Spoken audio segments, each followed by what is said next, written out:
पित्रे ब्रह्मोपदेष्ट्रे मे गुरवे दैवताय च प्राप्याय प्रापकायास्तु नमः श्रीनिधये नमः। नमो वेंकटेशाय वेंकटतुरैवार्क नमः।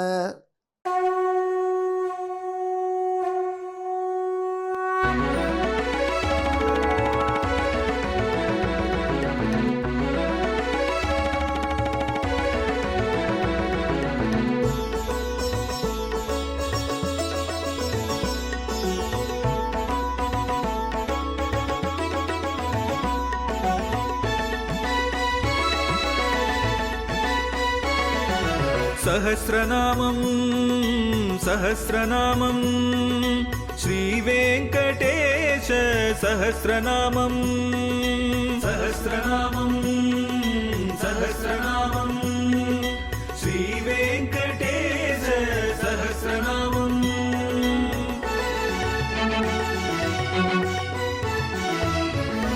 உலகில் கலிவினை தோஷம் அகற்றும் நாமம் சஹஸ்ரநாமம். உயர்வுகளை வாழ்வில் அளிக்கும் நாமம் சஹஸ்ரநாமம்.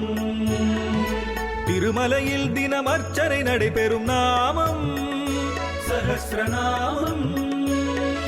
திருவேங்கடனின் தரிசனம் காட்டும் நாமம் சஹஸ்ரநாமம். सहस्रनामं सहस्रनामं श्रीवेङ्कटेश सहस्रनामं सहस्रनामं सहस्रनामं श्रीवेङ्कटेश सहस्रनामं। அன்பர்களே, இப்பொழுது நாம் எம்பெருமான் திருவேங்கடமுடையானுடைய திவ்ய சஹஸ்ரநாமத்திலே 504வது திருநாமத்தை பார்க்க போகிறோம். லயன் என்று இந்த திருநாமம்.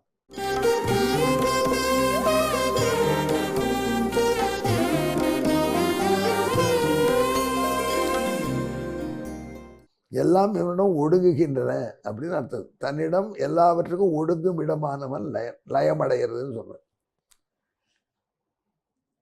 நாராயணபுரம்னு ஒரு இடம் நம்ம மெட்ராஸில் தான், பள்ளிக்கரணை பக்கத்தில் இருக்குது.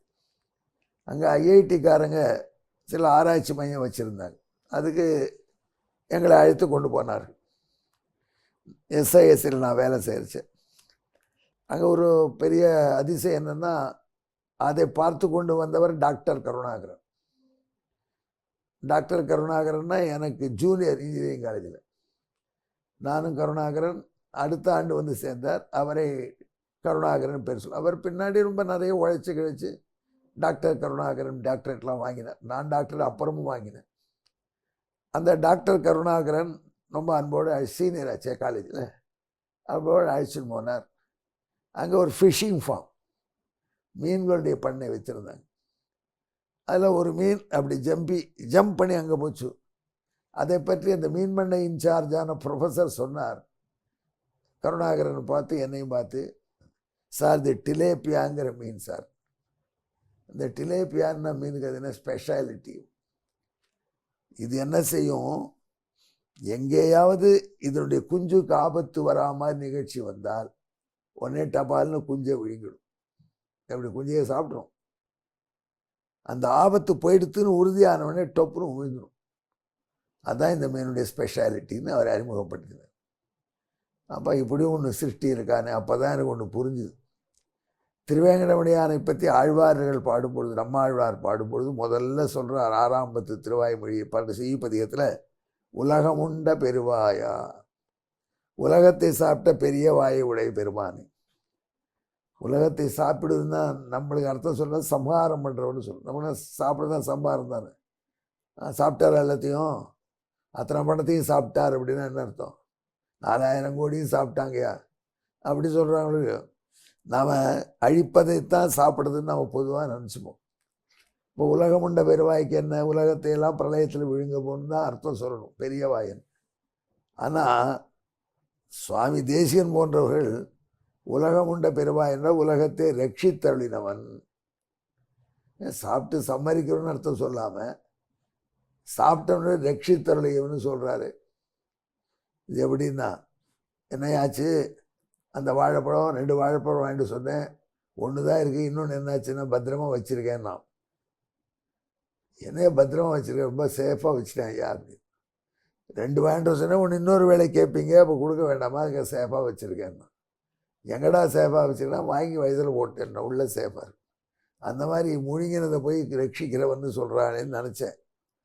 அப்புறம் இந்த மீன் பண்ணையில் இந்த மீன் வரலாறு கேட்டப்பறம் தான் புரிஞ்சு, ஒரு மீனே தன்னுடைய குஞ்சுகளுக்கு ஆபத்து வரும்னா உள்ளே விழுங்கிட்டும், அந்த ஆபத்து பேர் தான் வெளியில் உத்கரணம் பண்ணும், துப்பும். அப்படின்னா இந்த உலகம் முழுக்க எம்பெருமான் தன் உள்ளுக்குள்ளே அடக்கி அப்புறம் ஏன் துப்பக்கூடாது?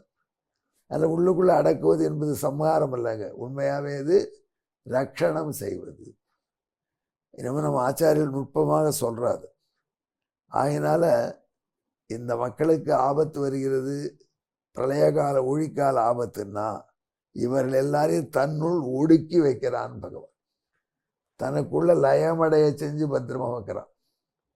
அப்புறம் சரி இந்த காலம் இனிமேல் சிருஷ்டிக்கலாம் என்று சங்கல்பித்து மெல்ல மெல்ல அவர்களை பகவான் இந்த நுட்ப நிலையிலிருந்து பெரிய நிலைக்கு கொண்டு வந்து படைப்பை செய்கிறார். இந்த அடிப்படையில் தான் இந்த லயம் என்கிற திருநாமத்தை நாரத பகவான் சொல்கிறார் வசிஷ்டருக்கு. அந்த பகவானுக்கு லயகா என்று சர்வமும் அவன்கிட்ட தான் லயமடையும். அதனால தான் என்ன சொல்லுவாங்க, ஒரு பொருள் எதில் ஒடுங்கிறதோ அதுதான் அதனுடைய காரணமாக இருக்கணும். நாராயண குலத்துக்கு காரணம்னு சொல்கிறது அவன் படைச்சதை வச்சு சொல்கிறது இல்லை, எல்லாம் அவன்கிட்ட ஒடுங்கினால் கடைசியில் எங்கே போய் ஒடுங்குறானோ தான் லயம். ஊரெல்லாம் சுற்றி வீட்டையே கவனிக்காமல் தனக்கே பாடுபட்ட மனைவியே சிந்திக்காமல் இருந்த மனுஷன் மனைவி தான் சரணம் எப்போ வருவான்? ஒடுங்கிற போது தான். வேறு வழியில் அவள் தான் பார்த்து பார்ப்போம். மற்றவங்களாம் காசு இருந்தபோது பிடிங்கின்னு போயிட்டாங்க. கட்டின மனைவி தான் அவன் அங்கே தான் லயமடையணும், அவள் தான் காத்து. அது மாதிரி எம்பெருமான் தன்னில் எல்லாவற்றை ஒடுங்க வைத்து காக்கிறான். இதனாலே தான் உலகுக்கெல்லாம் அவன் காரணம். உலகுக்கெல்லாம் எந்த பொருள் காரணமோ அந்த பொருளை தியானம் செய்தால் அதுதான் மோட்சத்தை கொடுக்கும். மோட்சம் கொடுக்கறது நாராயணனாக தான் முடியும், ஏன்னா ஒருத்தந்தான் எல்லாத்துக்கும் காரணம். வேதம் சொல்கிறது காரணம் து கஷ்டத்யயா, யாரை தியானம் பண்ணினாலும் மோட்சம். கஷ்டத்யயா காரணம் து காரணத்தை தான் தியானம் பண்ணும். அந்த காரண பொருள் அப்படிங்கிறது இதுதான் காரண பொருள்னு எப்போ தெளிவாகும்? அதிலிருந்து வந்த பொருள் ஒடுங்கினால்தான் தெளிவாகும். புரியும்படியாக சொல்லேன்ப்பான்னா, இந்த மண் தான் காரணம் பானைக்கு. பானை கடைசியில் உடைச்சா மண்ணோட மண்ணாயிடும். அதிலிருந்து தெரிஞ்சுக்கலாம் பானைக்கு காரணம் மண். மாதிரி இது அப்படி பிரேஸ்லெட் போட்டிருக்கோம், இது தங்கத்தினால பண்ணப்பட்டது. ஒரு தட்டு ஷேப் எடுத்தால் தங்கம் ஆகிடும், அவ்வளோதான். தங்கத்தில் ஒடுங்கிடும் ஒன்று. அதனால் காரணம் எதிலே ஒரு பொருள் ஒடுங்கிறதோ அதுக்கு தான் அது காரணம். அதுக்காக தான் எம்பெருமான் லயமாக இருக்கான், எம்பெருமான் எல்லாவற்றையும் தன்னுள் ஒடுக்கிறான் அப்படின்னு வலியுறுத்தி வேதாந்தங்கள் சொல்வதற்கு காரணமே அவன்தான் காரணம் என்று நமக்கு நன்கு மனதில் பதியும்.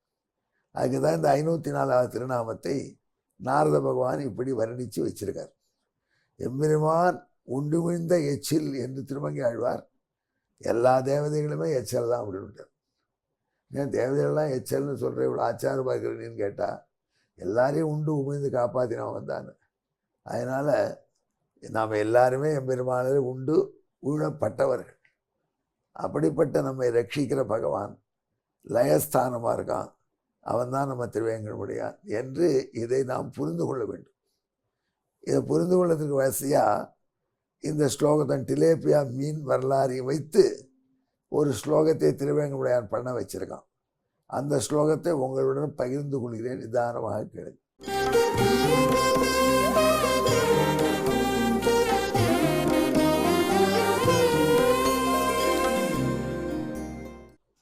மத்ஸ்யோ யதா ஸ்வீய சிசும் கிரசந்தான் நிக்ஷிப்ய குக்ஷௌ லயதாங்கதசன் டிலேபியா தத்வதசௌ பிரஜாஸ்வாஹா சம்ரக்ஷதி தியஷ லயாபிதானா. டிலேபியாங்கிறது சம்ஸ்கிருத வார்த்தை கிடையாது. டிலேபியாக்கு என்ன சம்ஸ்கிருதம் எனக்கு தெரியல. ஒரு மீன் விசேஷம், அது ஒரு மீன் ஸ்பெசிஸ்.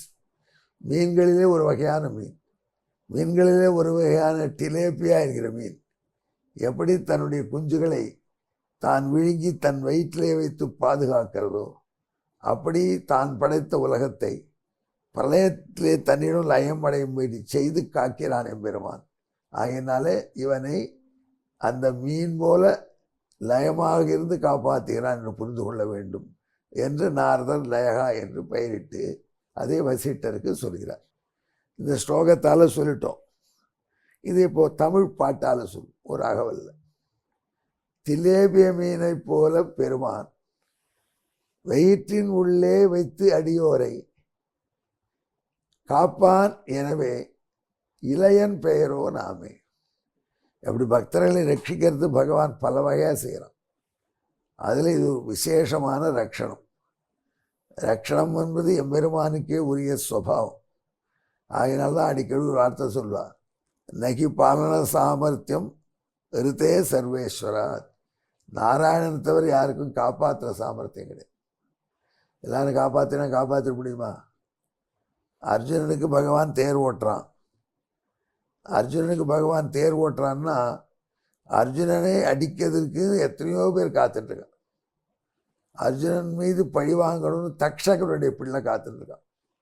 ஏன்னா தக்ஷகனுக்கு ஒரு மனைவி, அதாவது எல்லா அரசியல்வாதிகளுக்கும் பெரியவங்களுக்கும் ஒரு மனைவி இருப்பாங்க, அப்புறம் இன்னொரு மனைவி இருப்பாங்க, துணைவி இணைவி ஏதோ சொல்கிறாங்களே. அந்த மாதிரி தக்ஷகனுக்கு ஒரு மனைவி இருந்தா, அந்த தக்ஷகனுடைய மனைவி காண்டவ வனத்தில் குடியிருந்தா. அந்த காண்டவ வனத்தை அர்ஜுனன் எரிக்க வேண்டி வந்தது அக்னிக்காக. அப்படி எரித்த பொழுது அந்த பாம்பு மாட்டிருந்தது.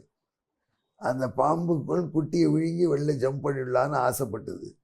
அதே மாதிரி தக்ஷகனுடைய மனைவி தக்ஷகனுடைய பிள்ளையை விழுங்கி கொண்டு மேலே கிளம்பித்து நெருப்பில். அப்போ கண்ணபிரான் கை காட்டினான், அதோ பார் தப்பிக்கிறது, ஒரு விடாமல் எல்லாரையும் சாப்பிட வைக்கிறேன்னு சொல்லியிருக்கோம் அக்னிகிட்ட. உடனே அர்ஜுன் ஒரு பானம் போட்டான், அது கழுத்தை மட்டும் டக்குன்னு வெட்டி எடுத்து அந்த பாம்பு அங்கேயே விழுந்துருச்சு நெருப்புக்குள்ள. ஆனால் அது பானம் போட்ட போது அந்த குட்டி மட்டும் வெளில போயிடுது. அதை கவனிச்சிருக்கார் யார்? கண்ணன் கவனிச்சுட்டார், அர்ஜுனன் கவனிக்கல. அர்ஜுனன் அதை பற்றி பகவான் அப்பொழுது ஒன்றும் சொல்லலை. அவன் தானே லயன், காப்பாற்றுற போது பார்த்துக்கலாம். அதுக்கப்புறம் அந்த பாம்பு கர்ணன்கிட்ட வந்து நீ தான் என்னை நன்னா பயன்படுத்தி நாகாஸ்திரமாக அர்ஜுனன் மீது எறியும், அர்ஜுனன் மீது நீ நான் அப்படியே அர்ஜுனை புடக்குன்னு கடிச்சு கொண்டுடுவேன் அப்படின்னா. சரி அப்படின்னு கர்ணன் ஒத்துண்டான். அந்த நாகாஸ்திரம் அவங்ககிட்ட இருக்குது, அது பகவானுக்கு தெரியும். அதுக்காக என்ன பண்ணான் பகவான்? அர்ஜுனை காப்பாற்றுவதற்காக குந்தி மூலம் அந்த நாகாஸ்திரத்தை ஒரு முறைக்கு மேலே போட மாட்டேன் அப்படின்னு சபதம் வாங்கிட்டு வந்து அர்ஜுனன் மீது யுத்தத்தில் கர்ணன் நாகாஸ்திரம் போட்ட பொழுது கர்ணன் என்ன சொன்னான்? நேர அவனுடைய இதயத்தை தாக்கணும் அப்படின்னு பாடம் போடணும் அப்படின்னு போட்ட கழுத்தை அடித்து போடணும்னு போட்டான். ஆனால் கர்ணன் அந்த கழுத்தை அடிக்கணும்னு போட்ட பொழுதும் எதிரிலே தேரில் டிரைவராக இருந்த பகவான் அப்படி காலால் தேரை ஒரு அமுக்கு அமைக்கிறான், ஒரு அடி கீழே. அதனால கர்ணன் அர்ஜுனுடைய கழுத்திலே வச்ச குறி அர்ஜுனுடைய கிரீடத்துக்கு மேலே போயிடுது, கிரீடத்தை அடிச்சு போயிடுது. தலைக்கு வந்து தலைப்பாயோட போயிடுது. அப்படி தன் பக்தர்களை காப்பாற்றக்கூடிய பகவான் லயம். இப்படி லயகா என்பதை புரிந்து கொண்டீர்கள். நன்றி, வணக்கம்.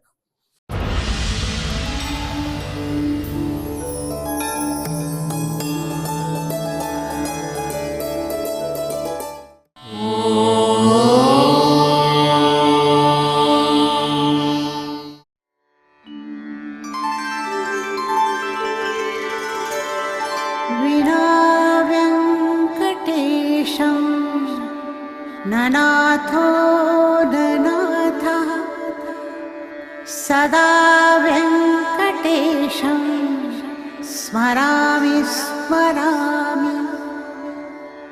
हरे वेङ्कटेश प्रसीद प्रसीद, प्रियं वेङ्कटेश प्रयच्छ प्रयच्छ।